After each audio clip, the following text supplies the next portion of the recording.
As I record this, it is already fight day, February 22nd, 2025, of Riyadh season's huge card, which is going to cap off with the second meeting of Dmitry-Bivol and Artur Beterbiev.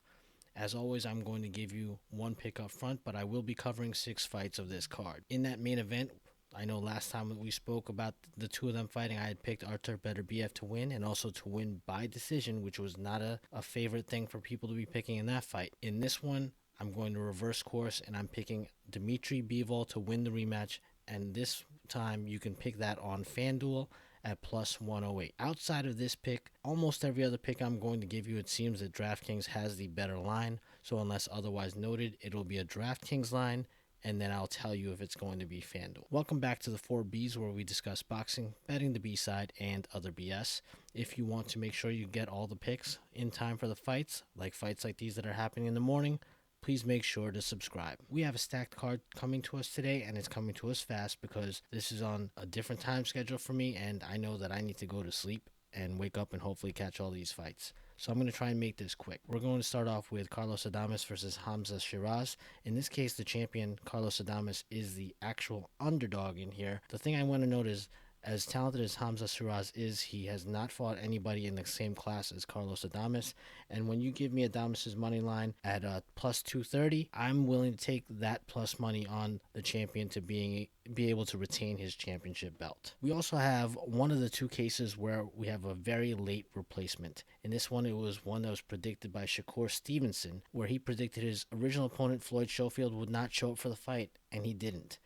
In steps Joshua Padley, fresh off of his day job and hopping on a flight to get over to match up with Shakur Stevenson, and he did make it there in time for the weigh-in. A lot of people are expecting Shakur Stevenson to win this one by a knockout. The thing about Shakur Stevenson is he is a winner, but he's not a finisher. I've been bitten by this many times in the past, it seems, where I think with all that talent he's got, he's going to go ahead and finish the fight, and he doesn't. He ends up with a decision, a unanimous decision. This time around, I'm betting on what I've seen, and that's going to be for Shakur Stevenson to win this fight by points or decision, and you can get that at plus 190.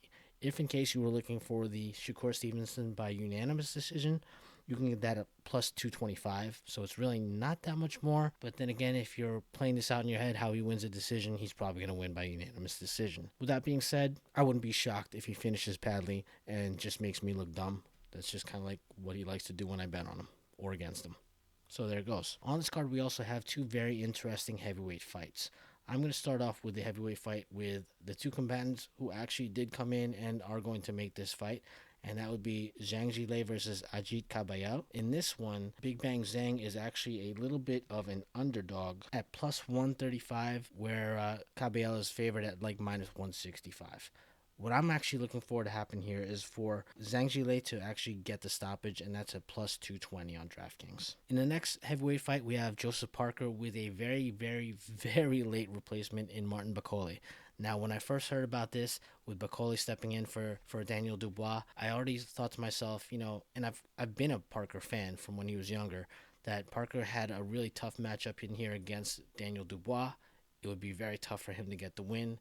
And when I heard he was replaced with Bakole, I thought, wow, this just got worse for him. Because we all know that Bakole has incredible strength and can definitely punish somebody with even a single punch. He could hurt someone very badly. But then the thing that I heard is that Bakole is not coming out of a camp.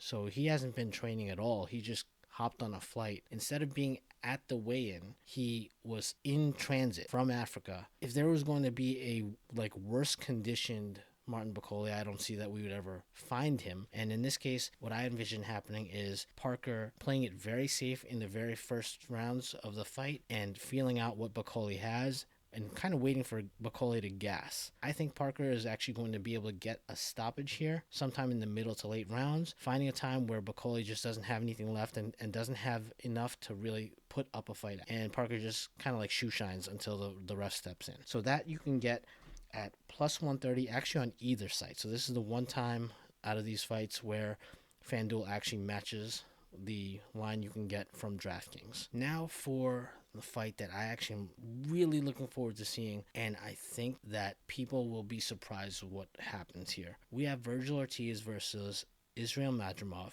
and they both came off of major fights from 2024. Ortiz winning a thrilling fight over Sergey Bochuk, where he was in trouble but was able to win a decision, and Israel Madrimov fighting a very close fight with Terence Crawford. Madrimov was supposed to fight Bochuk, and that one fell through. When I think back to what that fight could have been, I do believe Madrimov would have won that fight, and I know it doesn't always make sense that if fighter A beats fighter B, then fighter A could beat fighter C, or whatever the case might be.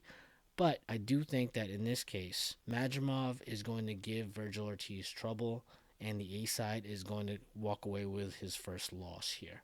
So you can get Madrimov to win. You can get him to win by decision at plus 215 on DraftKings. That's actually what I think is going to happen. It's going to go to the cards. So those are the picks that I have for you, but I do have one last thought, and I want to circle back to the main event. I gave you the money line on Bivol, but I do think that Bivol is going to win this by points or decision. And if that's what you want to do, I have to tell you on FanDuel, where it was plus 108 for the money line, it's only plus 130 for the points or decision, which to me isn't really worth it. If you wanted to do it, you can do it on DraftKings, where it was plus 105 for the money line, but then the points or decision is plus 140. It seems a little bit more reasonable. It's not my favorite thing in the world, given that we're not talking about a huge amount here to call how the fight is going to end. So it might be more enjoyable just to say, I'm going to pick Bivol to win this one and root for Bivol to win any which way. But it's up there for you to do if you want to. I think that's the way it's going to end, but I don't know that I'm going to bet the points or decision in this case. If I have anything else that happens sometime while I'm sleeping, waiting to wake up for this fight to happen, I will definitely pop back on and give you some more thoughts on the fights. But as of right now, that's what I've got. And here's to hoping that the picks I've given you today are better at winning than this team has been in 2024. Let's start off the new year right with our boxing bets, and best of luck to you.